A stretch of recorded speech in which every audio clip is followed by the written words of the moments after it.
exige. Alors, je me nomme Diansa Massena Boudino, je suis formateur d'entrepreneuriat routier en entreprise. Je suis également rédacteur de projets d'articles et responsable de la structure Future Leader Society.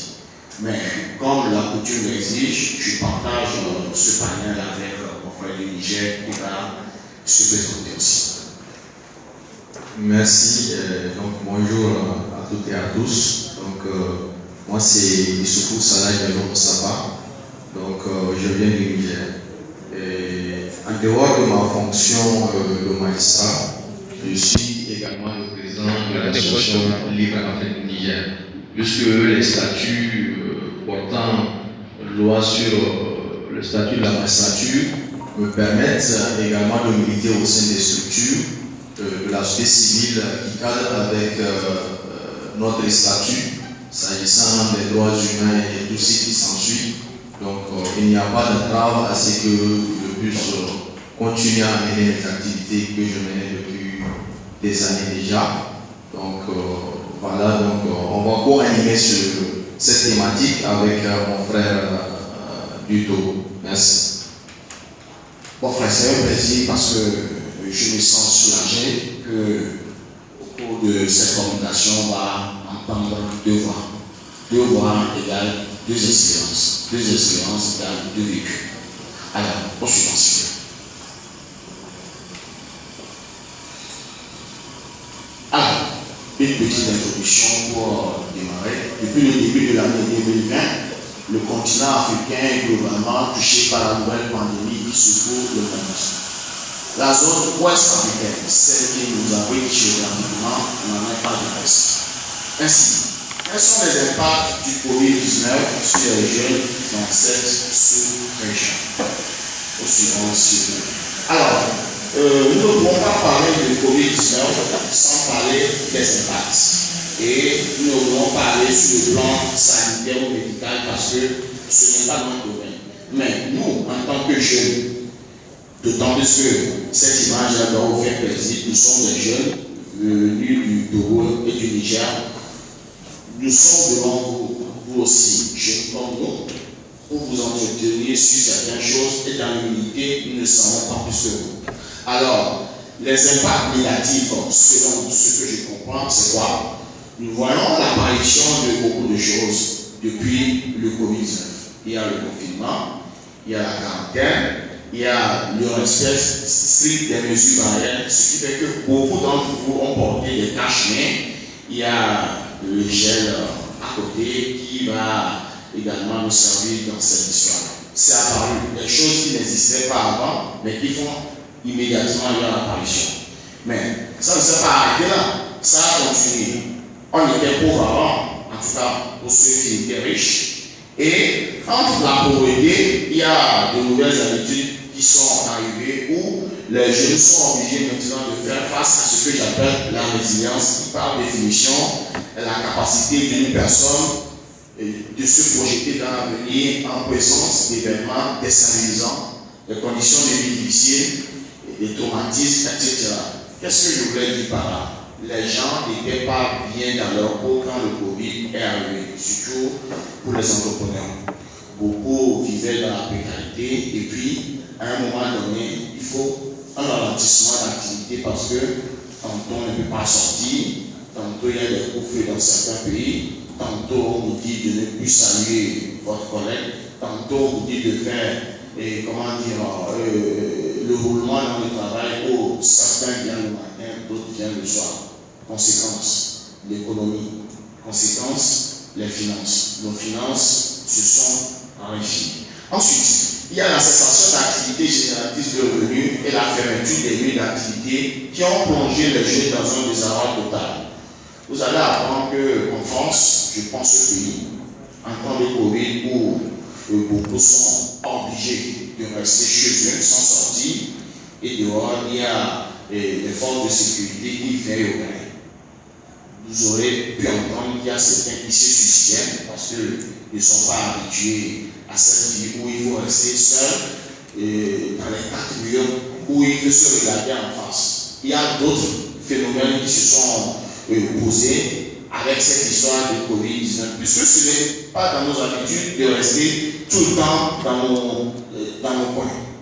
Donc, ce sont des aspects négatifs qui ont impacté nos activités. Mais comme je ne suis pas le seul à parler, je vais filer le micro à mon frère. Merci. Voilà, merci. Donc, moi, du point de vue impact, ce que j'ai pu résumer, en réalité, c'est du point de vue pratique. Du point de vue pratique, quand vous essayez de faire un peu l'analyse de l'Afrique de l'Ouest, puisque c'est de cela qu'il s'agit, vous allez comprendre qu'un certain nombre de mesures ont été prises par nos gouvernements. Et parmi ces mesures, il y a, parce que moi cet aspect-là me tient beaucoup à cœur, c'est la restriction d'un certain nombre de libertés. Donc c'est ça que j'ai appelé la restriction de l'espace public. Qu'est-ce que j'entends par la restriction de l'espace public? C'est qu'en tant qu'association, la majorité des structures aujourd'hui n'arrivent pas à accomplir correctement leur mandat. Du point de vue de l'organisation, par exemple, des manifestations et d'autres activités des structures, l'argument du Covid est brandi à ces structures-là pour leur empêcher d'accomplir leur agenda. Aujourd'hui, on constate que dans beaucoup de pays, on n'a fait que renforcer des régimes dictatoriaux au niveau des pays sur la base de ce fallacieux argument de Covid. Jusqu'à ce qu'il y a certains pays qui ont carrément interdit les manifestations publiques des structures. Mais quand vous prenez l'exemple du Niger, moi j'ai approché un ami pour lui dire bon, il faut que votre structure puisse engager vraiment un procès contre un arrêté illégal du ministre de la Santé. Parce que dans cet arrêté, le ministre est parti jusqu'à dire que les structures, les manifestations à but, comment on appelle ça, caritatives, les manifestations des structures de la société civile sont interdites. Mais au niveau du deuxième article, il dit que en dehors des manifestations politiques, toutes les autres manifestations sont interdites. Donc je lui ai dit, du point de vue mobilisation de la masse, si c'est cela qui a poussé les autorités à prendre des mesures allant dans le sens d'interdire les manifestations de la société civile, pourquoi est-ce que le ministre va prendre un arrêté autorisant les structures politiques à mener des activités alors qu'on sait que les structures politiques drainent plus le monde que souvent certaines structures de la société civile. Donc, mais malheureusement, ils n'ont pas eu le courage d'attaquer cet arrêté-là jusqu'à ce que cette mesure puisse être bravée par certaines structures. Sans ils ont compris que vaut mieux même mettre de côté cet arrêté-là que de continuer à l'appliquer. Du point de vue toujours restriction, quand vous voyez au niveau des frontières les populations libérales au niveau des différentes frontières, vous avez par exemple là, au niveau de la frontière, si je prends l'exemple du Togo et du Bénin, il y a des familles qui vivent de l'autre côté et qui ont, je peux prendre l'exemple d'un commerçant qui a ses activités de l'autre côté. La frontière, lorsqu'elle est fermée, il est obligé de se retrouver de l'autre côté, soit pour des questions familiales ou bien pour des questions économiques. Mais il s'avère qu'aujourd'hui, les frontières ont été fermées, excusez-moi, sans pour autant que des mesures d'accompagnement ne suivent. Et ce qui nous conduit à plonger beaucoup plus la population jeune qui mène ses activités dans une situation de précarité. Et également, en tant que moi, en tant qu'un des acteurs de la chaîne pénale, j'ai remarqué également depuis la fermeture de ces frontières-là, le développement d'un certain nombre d'activités illégales au niveau de ces frontières. Et également la recrudescence d'un certain nombre d'infractions au niveau de ces frontières-là qu'on n'avait pas l'habitude d'avoir auparavant. Hier, lorsque je me suis arrêté au niveau de la frontière nigéro-béninoise, le juge de Gaïa me disait qu'il y a une forte consommation de la drogue depuis la fermeture des frontières. Qu'est-ce qui pourrait justifier cela? Il m'a dit que les activités que les jeunes menaient à l'époque, ces activités-là sont aujourd'hui interdites. Ce qui fait qu'ils sont tombés dans l'oisiveté. Et puisqu'ils sont tombés dans l'oisiveté, ils vont passer leur temps à consommer de la drogue et conséquence, il y a une recrudescence de la criminalité au niveau de la frontière et tout ce qui s'ensuit. Voilà donc quelques aspects que j'ai voulu partager en espérant poursuivre le débat. Merci. Merci mon frère pour m'avoir complété. Oui, quand on fait les choses à deux, il y a beaucoup d'expérience à partager. Alors, au suivant, nous avons les impacts positifs. Alors, nous n'allons pas seulement parler du négatif dans cette histoire du Covid. Alors, la nouvelle compréhension dans le monde du travail où certaines activités des jeunes sont perçues et comprises pas durables dans le temps de la licence. C'est-à-dire quoi? Avec le Covid, on a compris quelque part qu'il y a certaines activités que nous menons qui, au fait, n'étaient pas quelque chose de durable. On le fait, mais le Covid a montré leurs limites. Puisqu'on nous dit maintenant confinement, mise en caractère, ça veut dire que ton activité c'est fini. Tu vas au champ, tu es agriculteur. Il faut cultiver dans un champ. On ne peut pas cultiver dans son appartement. C'est limité. Mais il y a quelque chose que l'agriculteur là, qui est habitué à son abat, peut faire, c'est de savoir comment utiliser l'outil informatique. Par exemple, cet agriculteur est en train de chercher un marché sur Lomé à Dakar et qu'il veut savoir où est-ce que mes clients peuvent me contacter. Il suffit que cet agriculteur-là sache qu'il y a peut-être une application où je m'inscris et l'application, comme on le fait, les détections de position, il y a quelqu'un qui a Lomé et qui vend le maïs. Moi, je suis à Dakar. Alors, on me met en contact directement avec cette personne et tranquillement, on fait une transaction, il vient, il prend devant la porte, puisqu'on nous interdit de sortir, il donne l'argent et il repart. Mais comment est-ce que cet agriculteur peut savoir qu'il y a des astuces pour vendre sans forcément aller dans les marchés reculés? Je suis à Lomé pour vendre par exemple mon charbon de bois. Je suis obligé d'aller les mardis ou les jeudis au marché d'Akapa, au Bénin par exemple. Alors que avec des logiciels qui peuvent sonner les activités des gens, quelqu'un qui est au Bénin peut savoir que moi, par exemple, je vends du charbon ici et que c'est tel prix, je viens, je prends et je repars. Alors, ensuite, il y a également la majorité des grandes initiatives physiques des jeunes qui sont soit associés à ou bien abandonnés au profit de celles qui se faisaient numériquement ou en ligne. Par exemple, ici, je suis sûr que si c'était l'année passée, on allait nous proposer de faire un webinaire. Le webinaire, c'est les conférences en ligne. Il y a des formations maintenant, vous êtes au Togo, vous pouvez vous inscrire à l'université au Canada sur les cours en ligne jusqu'à l'obtention de vos diplômes, sans toutefois demander le visa, etc. Ensuite, il y a les foires en ligne, il y a des applications de nos jours où vous pouvez organiser une foire sans être obligé de transporter les toitures, les polos, les chaises d'une distance à une autre distance pour aller faire tout ce volet-là avant d'organiser une foire. Une application disponible, vous organisez votre foire en ligne et puis vous avez vos revenus. Également, il y a les paiements par mobile. Avant, les salaires de vos parents, ils partent souvent aller faire des queues pour retirer leurs sous. Alors que via votre mobile, vous pouvez percevoir directement votre sous chez vous, tranquillement, sans bouger. Ainsi donc, nous avons également parlé du Covid-19 qui apprend aux jeunes à devenir un jeune affaire.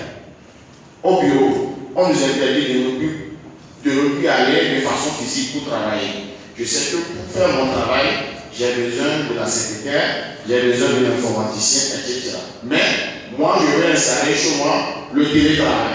Le télétravail consiste à faire quoi? À travailler à distance. C'est comme nous créons des groupes WhatsApp, chacun fait ce qu'il doit faire dans son coin. Mais à la fin, nous allons faire une somme de ce que nous avons fait pour avoir un résultat.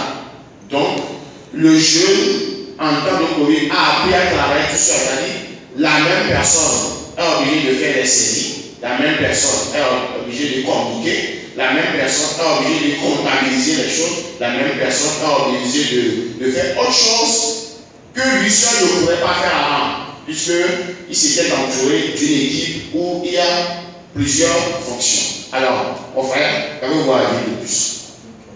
Merci. Moi, je veux revenir par rapport toujours aux impacts négatifs, parce que ça va faire en sorte qu'on puisse comprendre certaines difficultés et certaines thématiques qui vont suivre après. Et quand vous prenez par exemple l'accès à Internet et tout ça, bon, ça, quand on parle d'un forum des jeunes, Mais pour pouvoir avoir accès à Internet, il faut avoir un revenu.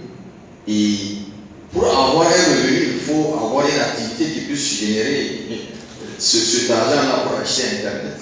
Et aujourd'hui, du point de vue impact négatif, c'est que vous avez des jeunes qui avaient leur petite activité.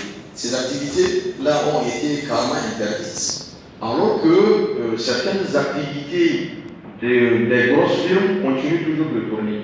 Donc, du point de vue impact négatif, c'est qu'on a plongé encore les jeunes beaucoup plus dans la précarité qu'avant cette pandémie-là. Et aussi, comme je le disais, le développement des activités illégales au niveau de certaines structures. Aujourd'hui, au niveau des frontières, qu'elles soient aériennes ou bien terrestres, vous avez des fonctionnaires aujourd'hui qui se sont organisés en bande vraiment criminelle, qui passent leur temps à raqueter des paisibles citoyens sur la base de la fermeture des frontières.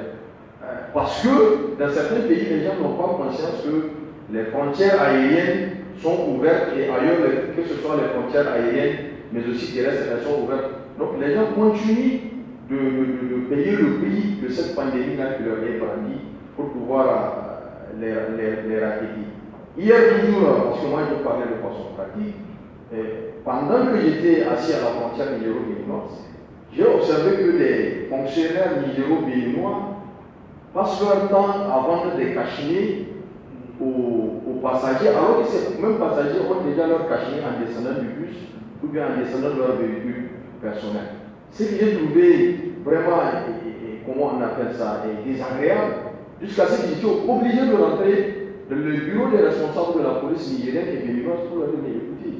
Et sur quelle base est-ce que vous rejetez les passagers qui sont en train de venir avec leur bavette? Il me dit que c'est une activité vraiment qui est illégale, que même les petits désagréables. Non, mais écoutez, ça c'est une entrave grave à la libre circulation des personnes et de leurs biens. Et vous risquerez de donner une mauvaise image de vos pays à ces citoyens.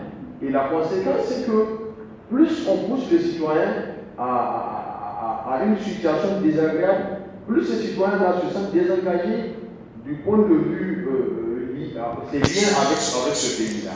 Et quand je leur ai expliqué cela, je pense que par la suite, il est venu dire ça aux fonctionnaires qu'il y a un magistrat qui est là-bas assis qui est en train de me déranger et tout ça. Mais non, en réalité, moi je ne le fais pas en tant que magistrat, je le fais en tant qu'activiste, en tant que membre de la structure Libre Afrique, qui a toujours lutté pour cette liberté-là de mouvement au niveau de l'espace de la CEDEAO.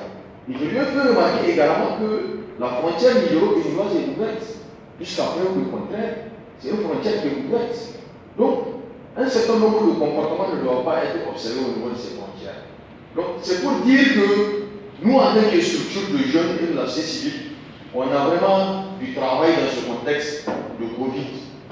Parce que, avant même Covid, on avait des défis énormes. Et maintenant, avec cette pandémie-là, vraiment, les défis sont devenus encore plus importants. Parce qu'il y a d'énormes violations des droits humains qui sont en train d'être observées sur la base de cette pandémie qui est brandie aux uns et aux autres. Et il va de notre intérêt en tant que structure de la société civile de bien vouloir dénoncer cela et aussi faire le lobbying nécessaire pour que nos populations ne puissent pas souffrir doublement de cette pandémie. Merci. Je vais rapidement compléter parce que s'il y aura cette occasion-là, je ne reviendrai plus sur ça. Effectivement, nos frontières ont des problèmes. Le Covid-19 sans enrichir nos États et sans appauvrir les populations. C'est comme si ils attendaient depuis très longtemps qu'il y ait quelque chose comme ça pour pouvoir taper encore sur la population, alors que le collègue des Nations Unies vient de dire l'Afrique de l'Est a plein d'intellectuels, mais ce sont, comme le dit un passant de la rue, des intellectuels tarés. Les intellectuels tarés parce que quand on dit intellectuel, c'est quelqu'un qui va faire les choses dans le bon sens du terme. Mais nous avons comme l'impression que nos gouvernements se foutent de nous. Ils n'ont besoin que de l'électorat pour arriver au pouvoir et après, bon, on se fout de vous. Donc, nos frontières ont des soucis parce que il a voyagé, vous allez voir, toutes ces interventions portent sur tout ce qui se passe aux frontières. Et je peux vous dire on a comme l'impression que l'Afrique de l'Ouest a de sérieux soucis à cause de cette histoire de province. Donc, nous faisons du lobby directement et nous faisons des dénonciations pour que ce genre de choses cessent. Au suivant. Alors, je ne peux pas parler, parce que moi je n'ai pas trop parlé, je ne peux pas parler sans vous montrer quelques vidéos illustrant certaines activités qu'on peut faire de façon physique et de façon également numérique sur des sites web.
Merci. Je pense que les débats vont continuer juste après.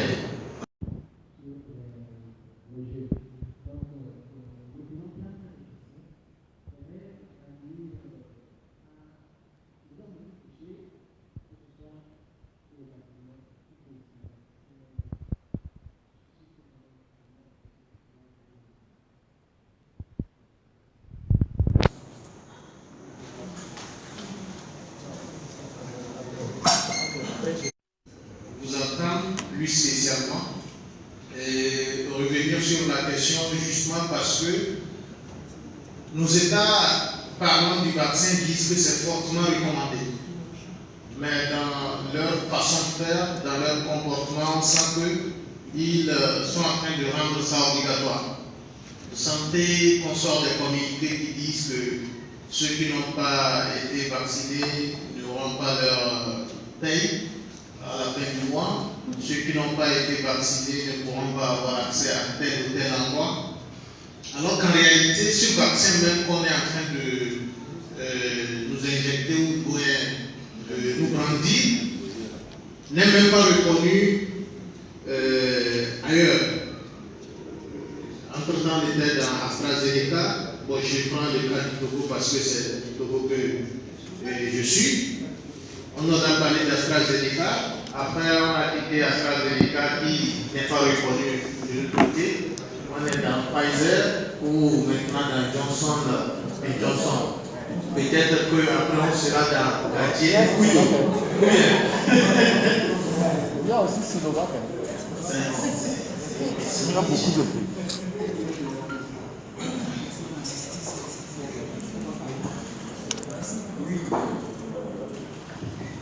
Pourquoi cette question? Alors, merci. Je pense que par rapport à la pandémie, il faut d'abord poser des questions. C'est-à-dire, la première question, c'est par rapport à la perception de la population face à cette pandémie. Ça, c'est le premier élément. Le deuxième élément, c'est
pandémie, tellement que les gens se marient, on demande de respecter les mesures barrières, les gens s'affichent.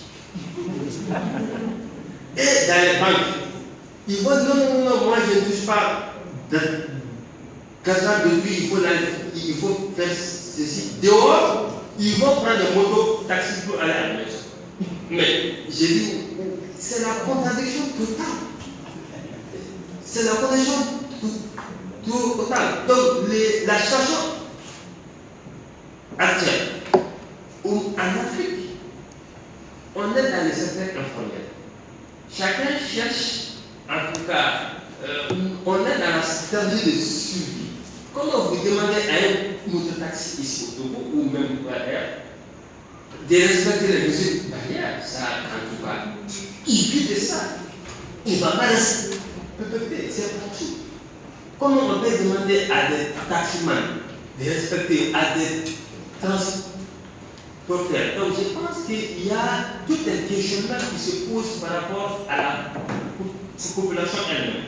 Et ce que moi j'ai retenu personnellement, je me suis rendu compte que la maladie existe, je suis entièrement d'accord, mais aussi nous en Afrique, on peut contenir, on peut lutter contre cette maladie sans l'intervention de on peut le faire avec nos médecins, avec la médecine traditionnelle. Et il y en a beaucoup.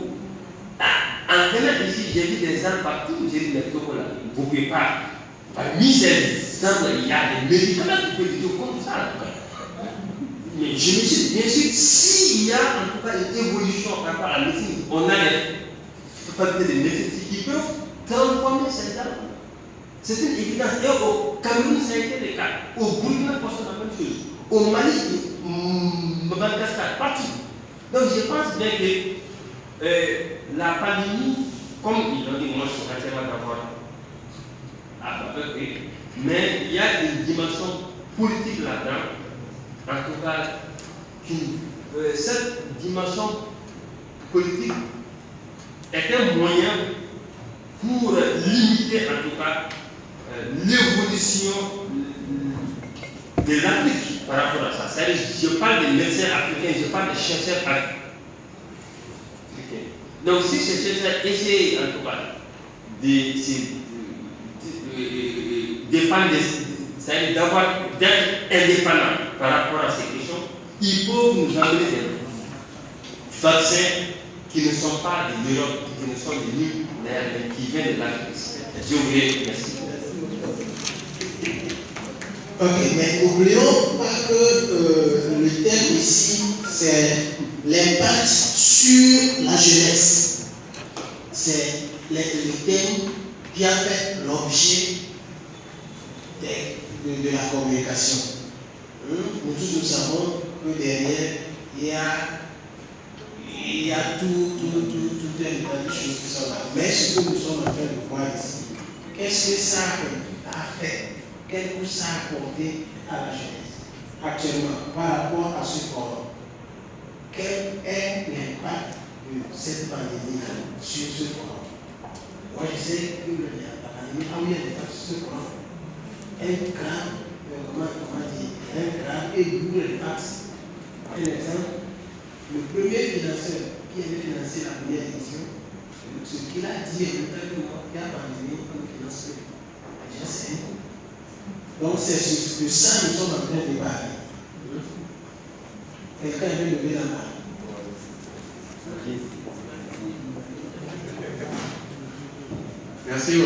Merci beaucoup, M. Gadia, de fait de rappeler de nous recadrer dans le contexte du thème qui vient d'être développé. Mais de grâce, M. Gadia, permettez que je puisse. Moi, je m'en vais aller poser une question, bien sûr, au sens élargi, qui ne concerne pas immédiatement le thème qui venait d'être développé. J'allais m'adresser à monsieur, déjà vous me permettez, je n'ai pas encore saisi votre nom, notre frère du Niger. Ok, merci, M. Moustapha.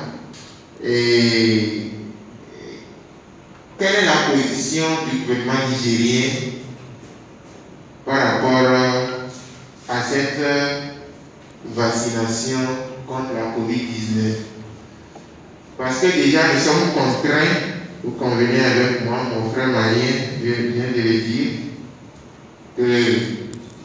qu'il y a un aspect politique caché dans cette histoire. Comment est-ce qu'un mal drastique, une crise sanitaire sans précédent qui vient à notre rencontre, déjà nous sommes contraints et va servir à nos dirigeants à beaucoup plus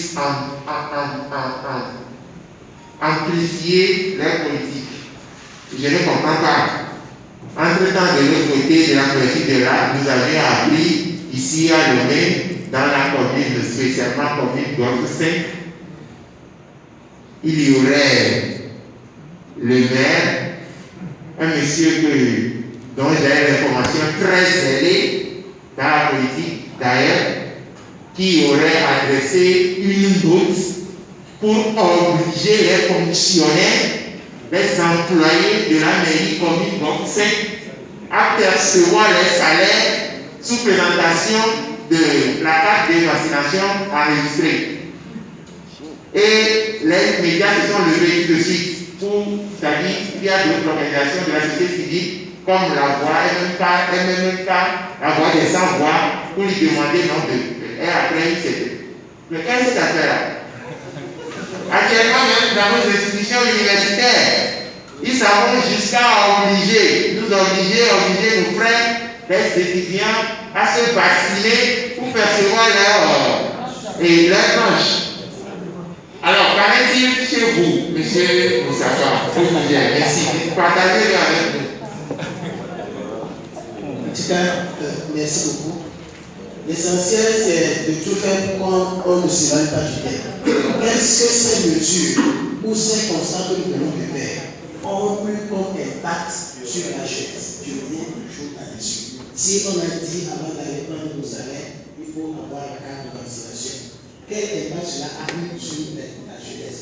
Est-ce que c'est aux jeunes que la communication a été adressée, ou ce sont les jeunes qui travaillaient et qui travaillent là-bas? Maintenant, au niveau des étudiants, on vous a dit avant d'aller prendre vos aides, vous devez présenter la carte. D'accord. Quel impact cela a? Est-ce que cela fait que les étudiants n'ont pas pu prendre leur tranche et que beaucoup sont morts de faim?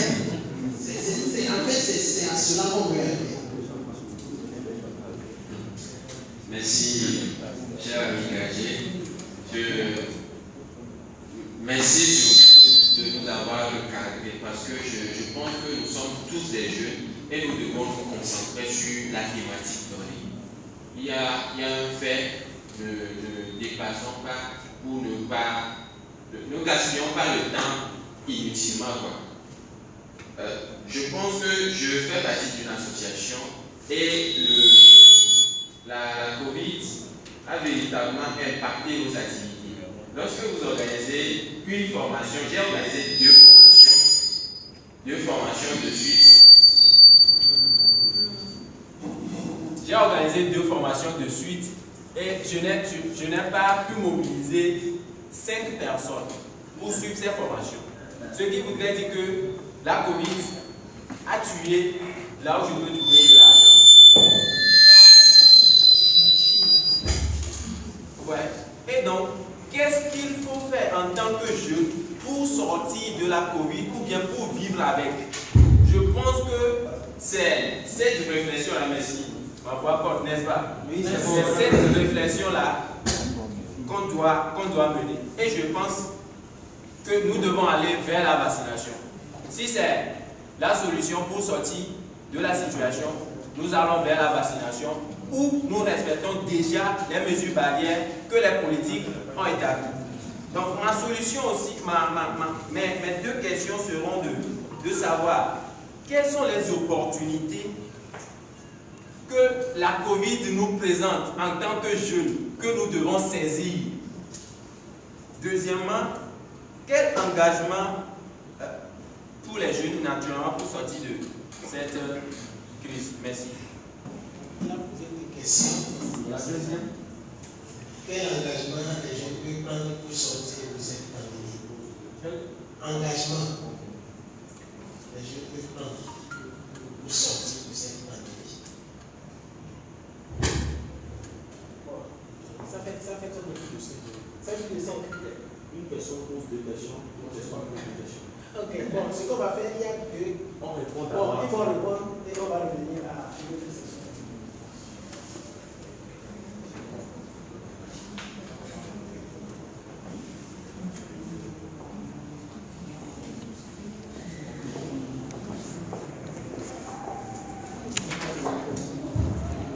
Avant de répondre à vos questions, il y a deux choses que je vous fais remarquer dans cette histoire de Covid-19.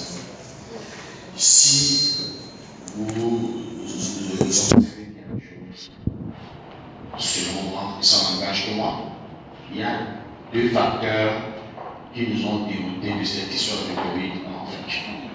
Premièrement, la subvention de l'OMS, c'est beaucoup. Et quand le gouvernement a cette subvention-là, le gouvernement doit faire, même si le gouvernement doit faire du mal aux gens, pour prendre d'abord cette subvention-là et montrer à l'OMS que quand nous avons pris votre sou, nous n'avons pas seulement mangé ça, mais nous avons travaillé. Et pour travailler, tous les moyens sont bons. On peut faire dire aux agents, si vous ne vous vaccinez pas, vous n'allez pas prendre votre salaire. Pour montrer, parce que l'Afrique a été toujours dans le suivisme. On reçoit toujours l'information de l'Europe et de l'Amérique. Et on veut leur montrer toujours et toujours que nous sommes des bons suiveurs. C'est ma première remarque. Donc tout ce qui vous arrive, comme quoi les salaires, le vaccin avant les salaires, ne vous étonnez pas. Selon moi, et ça m'engage que moi, la subvention que tous les États reçoivent de l'OMS en est pour quelque chose. Secondo, aujourd'hui nous avons eu la chance d'être ici parce que nous nous sommes entendus. Sinon, je pense que ce serait seulement les Togolais qui vont remplir cette salle. Les gens ont compris qu'il faut des regroupements de jeunes pour pouvoir discuter, faire des débats, échanger. Le continent africain peut nous suivre, nous ici. Je pense qu'il y aurait un vaccin pour l'Afrique. Vous n'êtes pas sans savoir qu'il y a des pays africains qui ont également proposé le vaccin. Le Bénin, je pense, le Burkina, et le plus flagrant, c'est le Madagascar, n'est-ce pas? Est-ce qu'on a soutenu ce pays-là? Est-ce qu'on a soutenu ce frère-là? Ben, comme, comment dire, le pacte colonial nous suit toujours, on préfère soutenir les projets de l'autre continent. Je ne vais pas citer le nom d'un pays, que nos bons frères sur le continent. Sinon, on aurait pu avoir un vaccin africain. Et comme nous savons tous que l'Afrique utilise très souvent les plantes pour faire ces choses, on aurait pu avoir foi en tout ce qu'on a pu pour faire ces vaccins-là et on ne se poserait pas assez de questions s'il faut prendre ce vaccin-là et si on ne peut pas prendre ce vaccin-là. À ça, c'est le cas. Est-ce qu'on sait avec quoi on a parlé de ça? Non. Est-ce qu'on sait avec quoi on a parlé de ça? Non. Est-ce qu'on sait si c'est pour nous nuire? Non. Il y a eu tellement de débats avec des publicités contradictoires sur cette histoire de vaccin, comme quoi c'est pour éliminer la race noire, c'est pour diminuer la population. Moi, je ne vais pas m'aventurer sur ce débat, mais je retiens deux choses. Un, il faut qu'on apprenne à être unis en Afrique. Sinon, on ne continuera pas à être de bons consommateurs. Deux, il faut que, comme le dit notre précédent communicateur, il ne faut pas tout le temps attendre que ça doit venir de l'extérieur avant qu'on les consomme.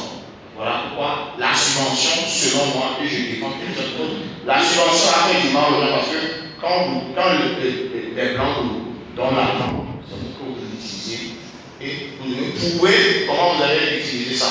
Et pour prouver, il faut montrer qu'on a fait le coup-feu, on a fait ceci, on a fait cela, pour toujours encore bénéficier de cette subvention-là. Donc, avant de répondre à vos questions, je voulais clarifier deux choses dans vos textes.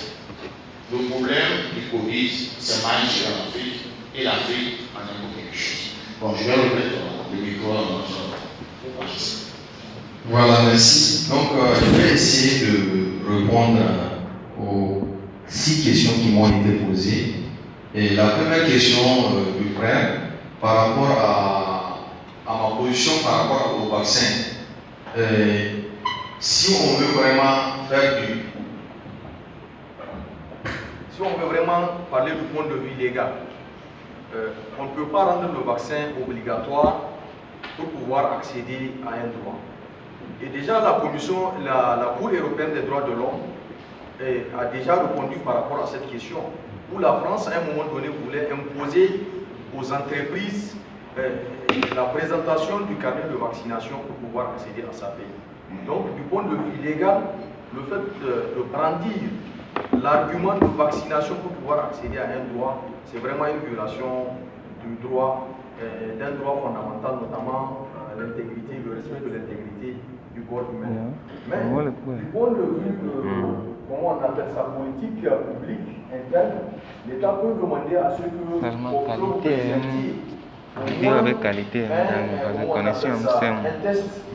un test, je ne sais pas, négatif, ou bien en France ailleurs, il parle de certificat de guérison pour pouvoir avoir accès à un service. Ça, on peut vous l'exiger. Mais le vaccin, on ne peut pas vous l'exiger parce qu'il s'agit d'une substance qu'on va injecter dans le corps humain.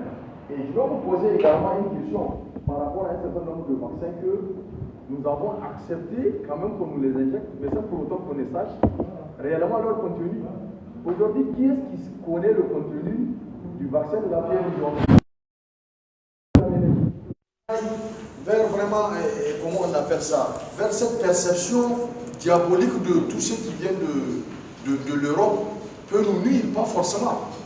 Parce qu'aujourd'hui, moi, je me suis fait vacciner avec le Johnson & Johnson. Ça fait plus de 6 mois que je mène mes activités. Je ne vois pas si ça m'a impacté comme... Ça n'a eu aucun impact sur moi. Donc, il faut vraiment, nous, en tant que structure, qu'on puisse plutôt mettre l'accent. Je pense que le fait seulement de le rendre obligatoire, c'est ça même moi qui me gêne en fait. Même de le rendre volontiers. Et aujourd'hui, le maire, par exemple, qui a pris la décision pour imposer cela à ses administrateurs. Je ne maîtrise pas le renoncement juridique du Togo, mais si c'est un acte qu'il a pris, mais il faut attaquer l'acte. Oui, les structures de la localité ou bien les structures de la société civile togolaise qui sont à Lomé ou bien je ne sais, dans la localité doivent attaquer cette arrêté-là. Parce que cette arrêté est illégale et elle porte atteinte aux droits humains. Il faudrait qu'on ait ce courage d'attaquer certains actes, même si souvent on sait que l'appareil judiciaire souvent est connecté. Mais il faut qu'on ait le courage quand même de le faire. Mais si on ne le fait pas, on va laisser un maire s'ériger en législateur, alors que cela relève, vous voyez les mesures exceptionnelles. Du point de vue légal, les mesures exceptionnelles doivent faire l'objet d'une loi. Mais dans certains pays, je vois, ce sont des arrêtés que les gens prennent pour aller dans le sens contraire de la Constitution, alors que nulle part dans le monde, il n'est permis de prendre des mesures exceptionnelles sans pour autant passer par une loi. Mais malheureusement, bon, puisque beaucoup des acteurs n'arrivent pas à comprendre cet enjeu-là, on n'arrive pas à attaquer ces choses-là. Mais aujourd'hui, au Niger, quand ils ont pris la mesure pour dire que non, même au niveau des services publics, il faut empêcher aux gens de rentrer sans pour autant avoir le test ou bien la vaccination.